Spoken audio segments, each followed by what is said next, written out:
Welcome in. Merry Christmas. It's a little bit of a makeshift setup today, except for the really cool decoration.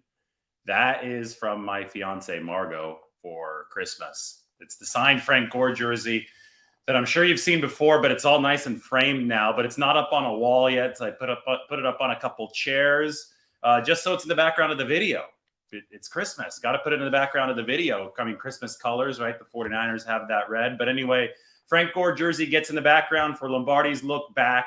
49ers and Washington. Guess what? I have not slept a single second since, what was it? Saturday the 49ers played? Is it Sunday today? I think it's Sunday. Yeah. So I have not slept a single second since 7 a.m. on Saturday. Did the game, did the work, traveled, and I don't sleep on planes. So it was a red eye. I was one of the lucky people that was actually able to cross the country on a plane. There were a lot of people stuck in the airport. That didn't work out very well for them. And I luckily got through Atlanta up here to Franklin, Tennessee. So I flew into Nashville and I'm here now. But after opening some presents, as you can see, a really, really nice one back there, I am running on very little sleep. But it doesn't matter because it's time for Lombardi's look back at 49ers in Washington. 37-20 was the score, unless I'm delusional. Yeah, it was 37-20. I've looked at the tape. I mean, I don't sleep on planes, so I get to watch the game tape. Got to watch it twice on the flight from SFO to Atlanta. Then I got to break down some numbers. And now I have the box score in hand right here. And hopefully I framed this right so the Frank Gore jersey doesn't ultimately disappear there. We could still see the 2 and the 1 right at the edge of the frame, so it's good. Going to get a more permanent setup in a bit, but I'm only out here for 48 hours before I have to fly back to California. For the next week, the 49ers are going to play the Raiders. First of all, this team is 11-4 now. This team is on an 8-game win streak. That is the longest such streak in the National Football League. This team has been the best in the NFL since week 8. That was when this all started against the Rams at SoFi Stadium. The Rams are playing the Broncos right now. That's a game that I'm not willing to watch. I watched the Packers a little bit earlier today. They ended up beating the Miami Dolphins. Tua Tagovailoa threw an ugly pick there to end that game. But the Packers are very alive, and that's actually good news for the 49ers because the Packers play the Vikings on January 1st, next weekend, while the 49ers are playing the Raiders. So the 49ers obviously want to catch the Vikings for that number 2 seed. Minnesota has to lose once more for that to happen, and I think it's most likely to happen against a motivated Green Bay team. And Green Bay winning today keeps their playoff hopes alive. The Packers will certainly be motivated, and they're going to be at home, so Minnesota has to leave their dome. It's probably going to be really cold at Lambeau Field on January 1st. I think that might be the game that the Vikings go down. The Vikings have been skating on thin ice week in, week out, right? So they're maintaining that narrow, infinitesimal edge over the 49ers. But if they lose once more and the 49ers beat the Raiders and then beat the Cardinals, that edge will be gone. All right, so you know how it works. Lombardi's look back. It takes a look at my article on The Athletic, which is up there. George Kittle stole a touchdown pass and dominated in another 49ers win. You should check that out in the description. And I'm also going to go ahead and copy and paste this into the comments section. The link is there right now. And right now with The Athletic for this week or so, you get $1 per month. And that includes the New York Times as well. So be sure to check out that link. The article's up on the screen. It is a behind-the-scenes look at George Kittle, the fact that he's faster than he was as a rookie in 2017. A lot of people thought that his prime was past him. That is not true. George Kittle's prime is right now. He's cut down the body fat percentage. And you saw in that second touchdown, he was moving, right? I mean, he was absolutely flying yesterday across the field, kind of on a diagonal for the 49ers. And I guess he was flying on the first touchdown, too, when he ran the post and stole the touchdown from Ray McLeod. But Kittle told me that he thinks he could run a 4.45 40 right now if somebody put the electronic timer on him. Players don't run 40s for fun. But he ran a 4.5, which is exceptional for a 250-pounder at the NFL Scouting Combine back in 2017. And George told me he thinks he could run 4.45. And I believe him based on the speed that we saw there yesterday. That really was one of the stories of this game. But we're going to go through this position by position. Why don't we start with the quarterback position and talk about Brock Purdy's poise. Mike sent me a text that was a comment on one of our videos yesterday, I believe, or it was either that or Twitter, probably one of our videos, because the comment section is a bit smarter on our videos than it is on Twitter. But Mike just copied and pasted it, and he said, Purdy has more poise than he has any business having. And Mike said, that really stands out to me. I agree with that comment. That comment's true. Yes, Purdy has more poise than he has any business having. I mean, Dan Marino and Purdy share two things in common now. The number 13, right? But the second thing that they share in common is that they're the only quarterbacks in NFL history to register a passer rating of over 100 and throw at least 2 touchdown passes in their first 3 career starts. To register a passer rating over 100, you're not throwing a lot of picks. So you've got to have some poise. And to throw 2 touchdown passes a game, you're actually throwing the football at least with decent regularity. And Purdy's been throwing at volume. Yesterday wasn't as much as his first start. Yesterday, Purdy was 15 of 22, 234 yards. So he was really efficient. But his first game when he was thrust into action against Miami, Dan Marino's team of all teams, 37 passes. So Kyle Shanahan is passing to set up the run. Yesterday, Kyle Shanahan realized at halftime, oh boy, I better pass to set up the run. Because remember in the first half, Kyle Shanahan had that one possession, that one series of downs where he ran the ball 4 straight times and the 49ers got stuffed on 4th down. This was a good Washington defense. And fast forward to the second half, the 49ers dropped 30 on a good Washington defense without Deebo Samuel. But the entire flow of that second half is made even more remarkable by how the first half went. Washington ate up possession in the first half. The 49ers got stuffed on 4th down in the first half. Brock Purdy in those first 30 minutes was 4 of 9 for 55 yards. He was getting passes batted at the line of scrimmage. It didn't seem like the 49ers were clicking. Whenever passes are batted at the line of scrimmage, especially multiple passes, you can start to think that, maybe the defense has got a little bit of a beat on what the offense is doing. They're reading Purdy's eyes. He's not really manipulating the pocket in a way that's efficient. So the 2 or 3 batted passes that we saw in the first half showed me that Washington was keying in on what the 49ers were doing. And it was 7-7 at halftime, and Washington had 20-plus minutes of possession. But that second half was night and day different. And it was because Kyle Shanahan said, you know what? This is what he did with Jimmy Garoppolo back in Arizona, too, after he was running into a brick wall. Kyle Shanahan said, you know what? I got to pass to set up the run. This football team is a better football team passing, and that, whether it be Jimmy Garoppolo or Brock Purdy at quarterback, they're better passing than running. The passing is the locomotive that pulls the train. So the pass can set up the run, and I haven't seen the run really set up the pass for this team first this season. Obviously, you go back to the run after the pass has set it up, and then you could run a mix and match of both, and then play action goes and kills opposing defenses. The 49ers have done a ton of that. But in general, because they're so good stretching the field out with Christian McCaffrey, with Deebo Samuel when Deebo Samuel is available, with, I could go through the entire laundry list of weapons. George Kittle's up on the screen. Brandon Ayuk. Ray McLeod is up on the screen. So many weapons that can space a defense out. If the QB is capable of spreading it around to those weapons, which the 49ers have been fortunate enough to have 2 quarterbacks since week 1 that have been able to spread it out effectively to those weapons. And I think Trey Lance would have been able to too as well, but he, the development got cut short, right, by the injury. He was playing in a monsoon in week 1, but the 49ers quarterback room has been deep enough to stretch the field with these weapons, to get the play fakes in, to get the, any sort of passing action in to set up the run. Because of that, the 49ers have been stronger passing than they have been running. And you look at any efficiency stat, and it will verify that. In fact, earlier in the season, the 49ers were in the 20s when it came to run efficiency, and they were, top 5 when it came to pass efficiency. And the whole season has been this larger shift from Kyle Shanahan of saying, okay, I'm going to have to pass to set up the run instead of run to set up the pass because the personnel dictates that this year.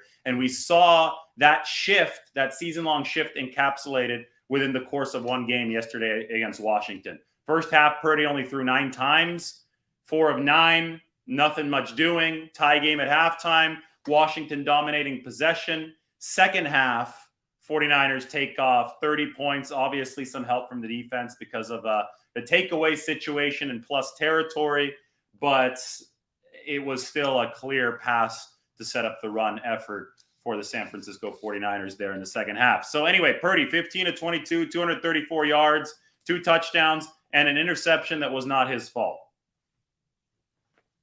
That ball clanged off of the midsection of Juwan Jennings. And Juwan Jennings played an otherwise fantastic game.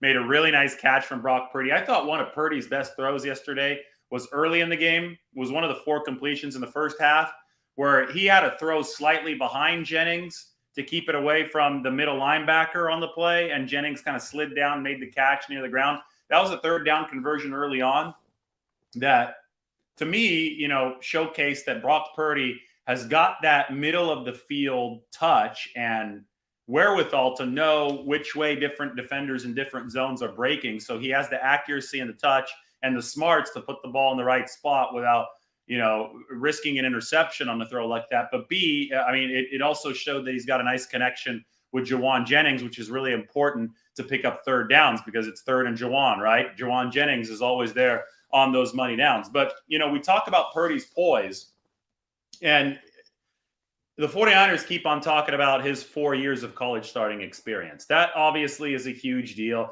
That obviously is translated here to the NFL level. But even then, I mean, you'll see guys with a ton of college experience show up at the NFL level and just look like deer in the headlights. And Brock Purdy hasn't looked like a deer in the headlights. He's out there looking like a veteran, and everybody in the locker room is talking about his cojones. I mean, they can't stop talking about that. I mean, yesterday, Ray McCloud used the actual term alpha male. I have to read this for you off of the article. Ray McCloud, literally, in talking about cojones and Ben Roethlisberger and Josh Allen, 2 quarterbacks that he had played with before, started talking about alpha male in terms of his man, Brock Purdy. All right, here we go. Let's read this quote. So this comes from the touchdown to George Kittle that was stolen from Ray McCloud. It was a deep post, and it was actually a backside read. So Ray McCloud was asked how rare it is for a rookie to go after a backside read, because normally rookies just kind of panic and go to their first read or second read or whatever. No, not at this time. Very unusual for a rookie, McCloud said. I think I said on the radio, Purdy, since day one, he has big cojones, man. I said on the radio about Josh Allen and Ben Roethlisberger, it hit me like, quote, oh, Lord, he gives me that same vibration when you're around him in the locker room, the alpha male mentality. He takes leadership in the huddle. So, this is the kind of stuff that the 49ers are talking about Purdy in the huddle, in the locker room and in the huddle. And, they're consistently espousing his leadership capabilities and the aura that he's presenting. And George Kittle told me one other cool thing. He didn't say this up at the podium. George Kittle said that Washington defenders were complimenting Brock Purdy out on the field. So after a play, somebody would walk up to George Kittle and be like, oh, what? That guy's a rookie? Are you serious? What? And George Kittle would be like, yeah, he's a rookie. Like, that is the highest compliment in all of football, because men play for respect from other men, right? You hear Fred Warner talk about it. His main driving force is the respect of his peers, not money or whatever. First and foremost, you play for respect because that's going to give you the most intrinsic motivation. Well, so if you're getting that respect from the opposing team, especially as a 22-year-old rookie quarterback, then there's something about your presence that's really standing out. And that was the case. George Kittle relayed it to me yesterday. That kind of respect was flowing from Washington's defense, which has got a lot of good players. That's a top 10 defense, to what Brock Purdy was doing on the field. And I think that speaks to his poise, which I think that you can identify just by watching how he commands game proceedings. And it's that alpha male thing that Ray McCloud was talking about. It definitely is a demeanor. It definitely is something that rallies the troops. It definitely isn't something that you could quite put your finger on. But I think that Brock Purdy has it. And I think that you look at, how this 49ers team has operated through both quarterbacks week 2 onward, right? When the passing offense is really taken off, there is response to the QB position, whether it be a veteran, Jimmy Garoppolo. We knew that he had that kind of gravitational pull amongst his teammates. That's nothing new. But the fact that that same dynamic seamlessly transitioned to Brock Purdy says probably a lot about two things. It probably says a lot about Purdy and the poise and the leadership qualities that he exhibits and projects out onto the field. But it also probably says a lot about Shanahan's system, the 49ers locker room, and how they're able to have Brock Purdy's back and create this seamless transition. It's really been maybe the best story in football this year, and another installment was added on Saturday. All right, let's move on to the running back position. Ty Davis-Price. Ty Davis-Price yesterday, because Jordan Mason had the hamstring, didn't see any carries. It was finally Ty Davis-Price's turn to see a little bit more action behind Christian McCaffrey. 9 carries, 30 yards.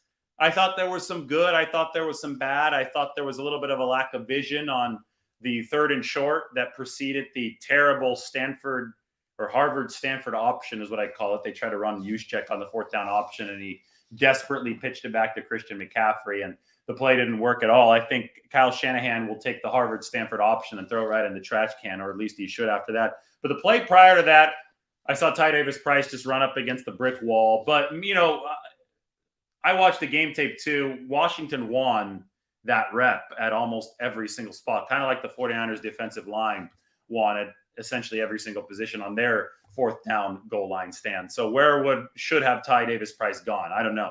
9 carries, 30 yards, had a couple nice runs. He's physical. We know that. More than anything, I think it was good that the 49ers finally were able to get Ty Davis-Price in the mix, because right now they need him to spell Jordan Mason, who has some hamstring tightness. At some point, Jordan Mason will be back out there, and he'll almost certainly be ahead of Ty Davis-Price on the pecking order. But as we know, running back injuries happen.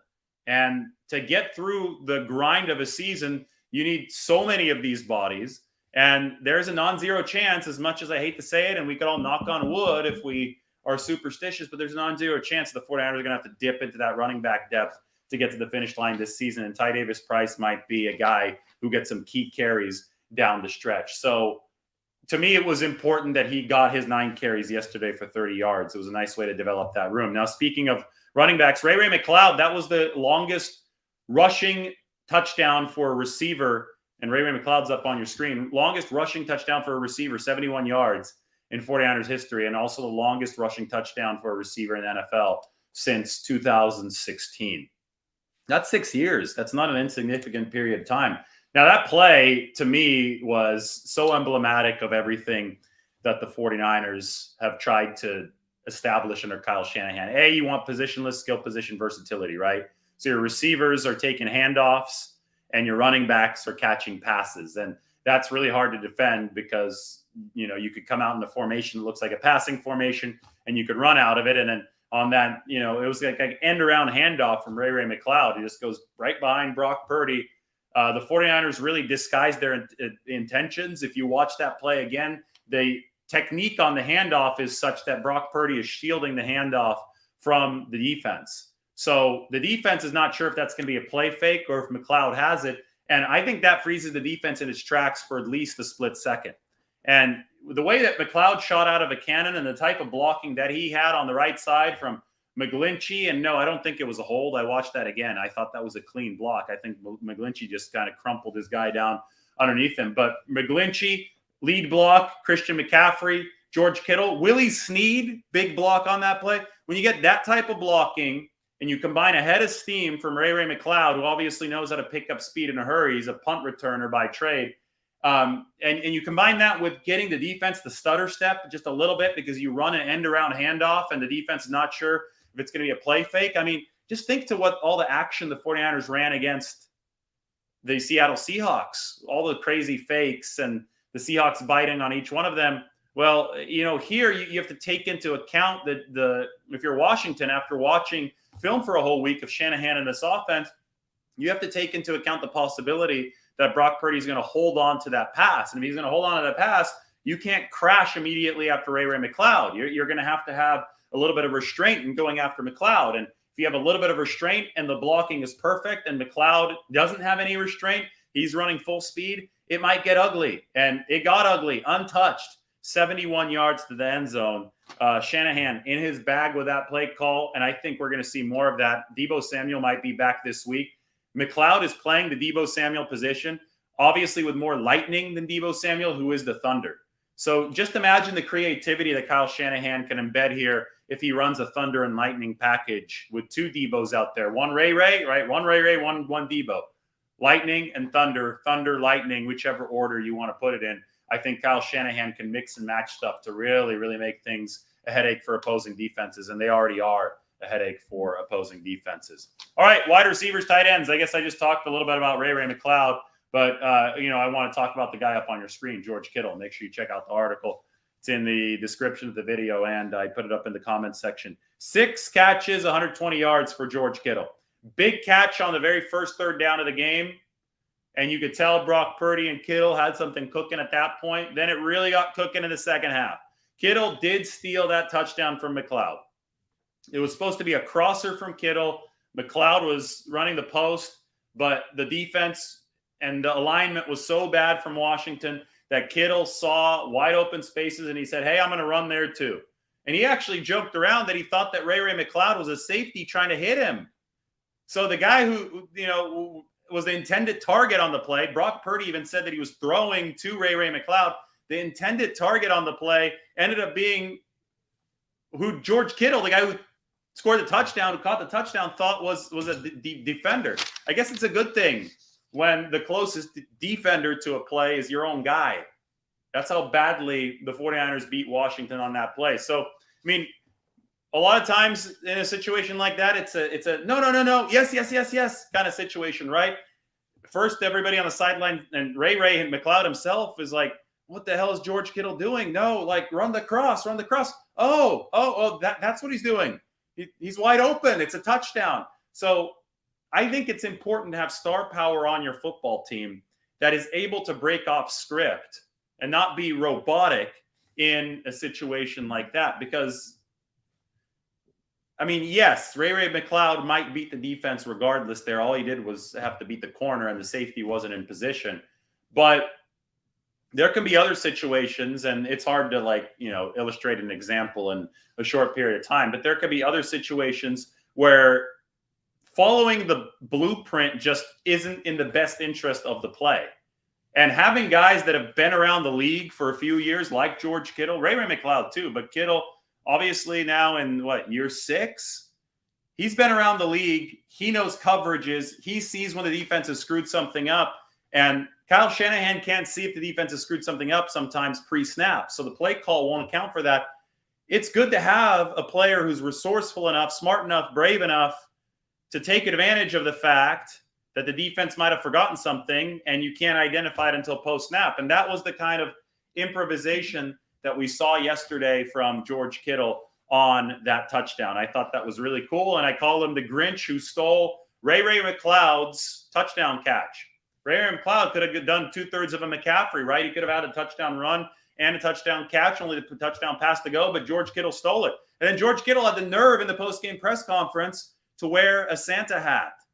So the Grinch who stole Ray McLeod's touchdown pass wore a Santa hat in the press conference. I don't think the 49ers locker room will ever get over this. I could already see, I mean, there's just a fracture in the locker room at this point. There's a fracture between John Lynch and Kyle Shanahan over this. I mean, these guys just aren't getting along. It's really tough. I mean, winning 8 in a row it has a way of just ripping apart a locker room. It's crazy. And all those inside sources are telling us that the 49ers just won't be able to handle all of this success. Okay, so offensive line.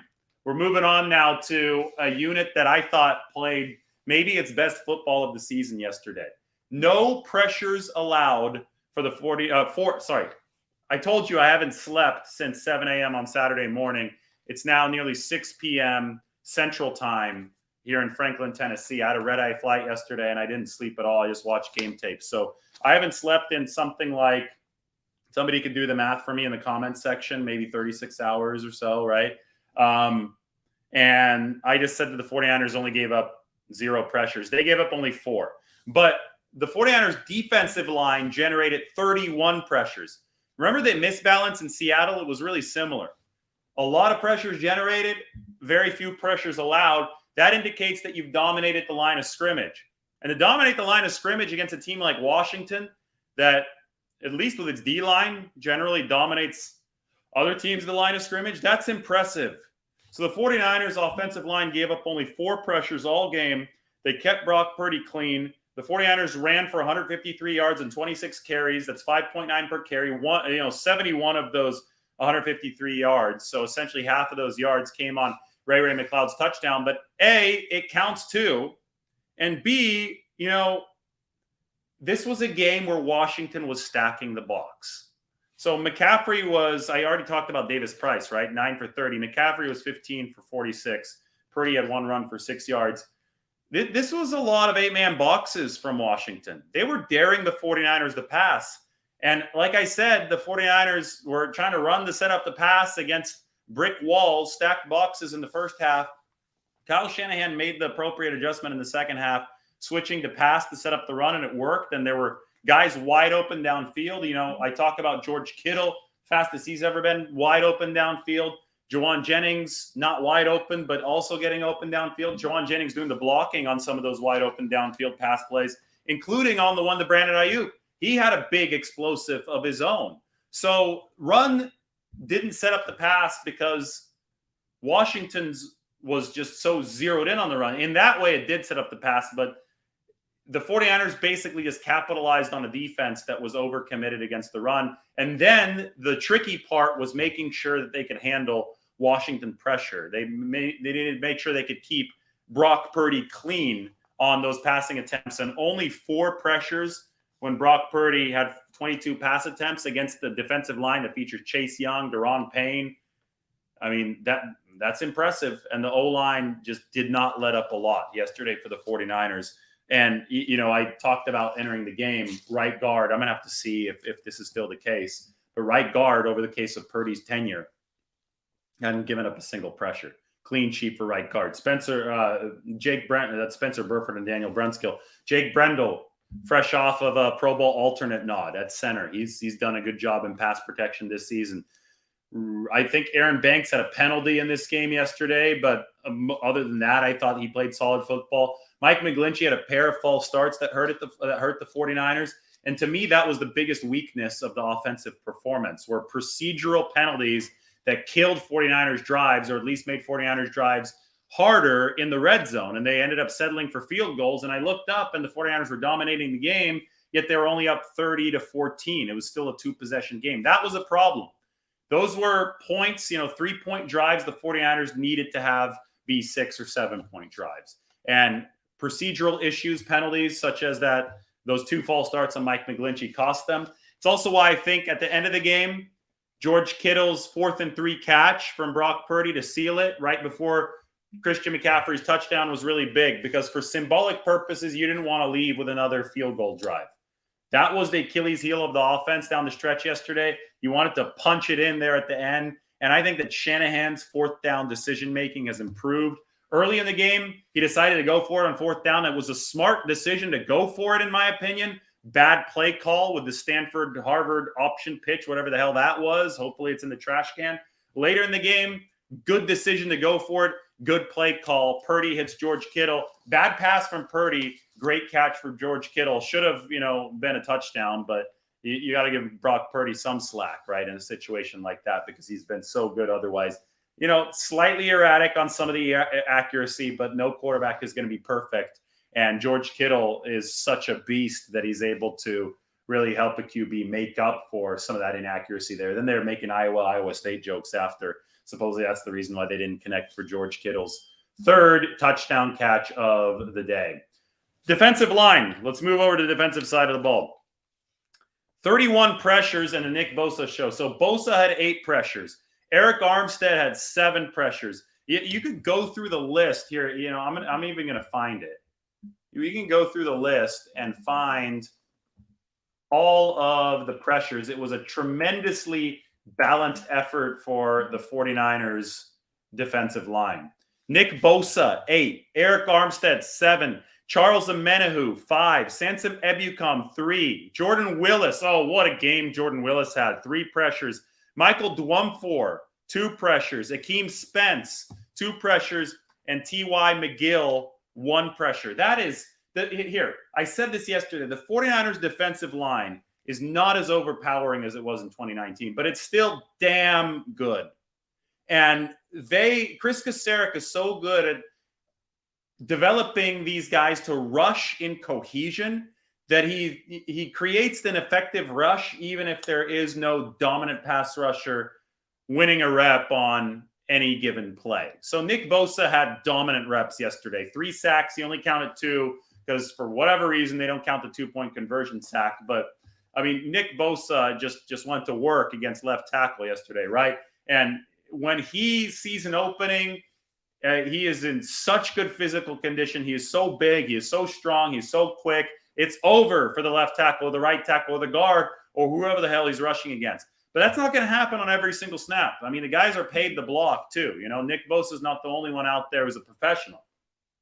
And when that doesn't happen on every single snap, you better have more rushing depth to create a constricting pocket around opposing quarterbacks. And when I just read it off for you, all those pressures, Bosa, Armstead, Omenihu, Ebukam, Willis, Dwumfor, and Spence all had multiple pressures yesterday. The NFL Next Gen tracking stats showed us that on average, every single 49ers defensive lineman was closer to the opposing QB than the average defensive lineman is. They track this every week, and that's a great stat to show you how effective a pass rush is without necessarily living and dying by the metric of stats. So the 49ers D-line was awesome. 31 total pressures for that unit. And, you know, they're not going to be this gold rush of 2019 with D Ford and Nick Bosa just clamping quarterbacks off the edge in 2.5 seconds. And it's over because that team also had DeForest Buckner and Eric Armstead and DJ Jones on the inside, right? So the star power isn't the same on this unit. But I think even more impressively, Chris Kasarik has turned this into an awesome unit because of the team rushing that he does to set the table for the secondary. And then, you know, I think, you know, I've argued this over the past week. The focal point of the 49ers defense has moved from defensive line to linebacker. The best position group on this 49ers team is the linebacker group. You have Dre Greenlaw. You have Fred Warner. You have Azeez Al-Shire. These guys are monsters up there.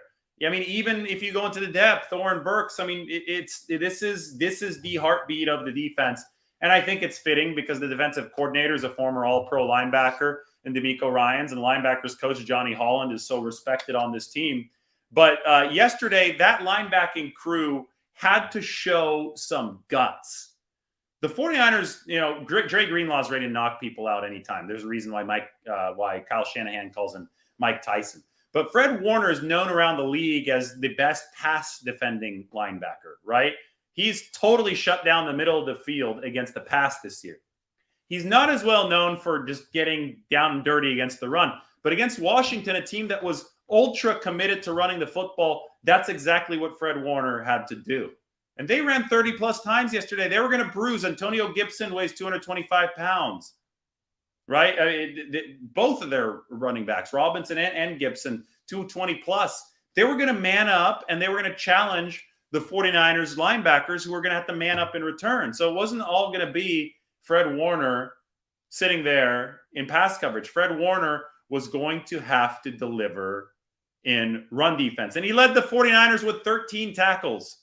Fred Warner was in on every single big play. The 4th down stop at the goal line, Fred Warner was in on it. And I have to go back to defensive line because that's when the defensive line really manned up, right? Javon Kinlaw was on a pitch count, but he detonated. It looked like he stuck some dynamite in the offensive line on that 4th down at the goal line. Kinlaw looked great. Kinlaw talked about whooping ass after the game. Kinlaw walked up to Kyle Shanahan and begged him to play more than 15 snaps yesterday because that was the pitch count. But Shanahan was being smart about it. He said, no, we're saving you. We're ramping you up to the playoffs. The defensive line and linebacker, that front 7, manned up against the team that was dedicated to running the football, and that was a playoff-style performance from the 49ers front 7. That being said, there is some improvement needed on the back end. the 49ers gave up 4 third and longs. Funny enough, week 16 of last season, here in Tennessee, I'm in Franklin right now, took that red eye. So here in Nashville, essentially, is when the 49ers defense gave up a ton of third and long conversions to Ryan Tannehill and lost the game because of it. That was the game where Garoppolo tore his thumb ligament, remember? So the 49ers defense in both week 16s, this season and last season, has given up a ton of third and longs, and it's really hard to explain exactly why other than saying, boy, the coverage just got loose on the back end. And this goes back to the pass rush not being quite as dominant as 2019. You don't have as much margin for error if you're the secondary. You have to deliver some level of coverage to fuel the rush. And the coverage was too loose on some of those conversions from Washington yesterday.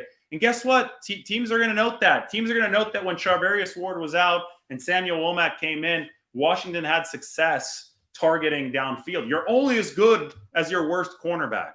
So the 49ers are going to have to make sure they tighten up the screws on the back end because Washington put up 20 on them. People ask about the streaks. Well, that streak is over. 17 or fewer points in 7 straight games. The 49ers were trying to make it 8 to match the franchise record, 8 straight games of the 1984 Super Bowl team. Washington put up 20. Mainly because they were able to throw downfield, mainly because they were able to beat this 49ers secondary, whether it be Diamaro Lenore, Talanoa Hufanga, occasionally Charvarius Ward, and then Ward left the game with the nausea, and that's when Washington really was able to get some of theirs. So Ward, by the way, came back in the game. He said that he wasn't going to leave his young rookie defenders out to dry. Another big-time move. Nick Bosa was in the locker room, thanking Charvarius Ward for what he put out on the line yesterday because the 49ers need that veteran presence at corner. I think it's back to you're only as good as your worst corner. Charvarius Ward, though, is one of the best corners in the game. Elite player, elite metrics, difference maker, and the 49ers could use more of him. They only have one of him, and that means they have to make sure they tighten up the coverage on the back end with the rest. Now, speaking of defensive backs, George Odom, 49ers special teams All-Pro. He's been named that before with Indianapolis, which is the team he was with before the 49ers. Now leads the NFL in special teams tackles. Another 4 or 5 tackle performance from George Odom, just flying around the football. 49ers are playing top 5 football in every single phase of the game. And George Odom is a player that we do need to recognize on the special teams aspect. All right, so that's Lombardi's look back. We went through all of it. If you are, oh, wow, we got 619. I love that. 619, San Diego area code.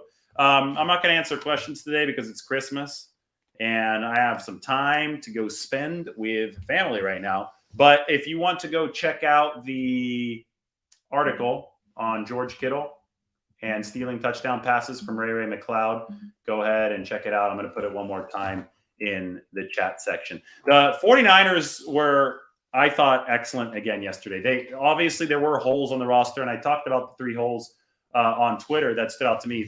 You got to tighten the screws in the secondary. That's for sure. If you're the 49ers, you have to finish drives. I think that's something that might have left a little bit of a sour taste in their mouth. That's why they went for it on that final 4th and 3 because they had kicked a couple field goals earlier. And you just can't penalize yourself. The pass rush isn't as good as it was in 2019, but it's really good still. The back 7 has got plenty of talent, especially if you consider the linebackers as part of that. And the offense is obviously a top offense, top 3 at least, ever since Christian McCaffrey came aboard, even with Brock Purdy, because Brock Purdy's been impressing to such a degree. So you've got this great outfit from top to bottom, with the special teams also being a top 7 unit. And it just means that you can't penalize yourself. You can't be shooting yourselves in the foot with efficiency to hurt your efficiency. And Mike McGlinchey's couple of false starts at home, stuff like that are things the 49ers are going to have to clean up. Good news for them, though, is that they are 11-4. They have clinched the NFC West. I think the Vikings are not going to be in a good spot in Lambeau Field against the motivated Packers team, who just beat Miami today. Number 2 seed, well within reach. Number 1 seed, still on the table. I don't think it's realistic, but it's just now heating up.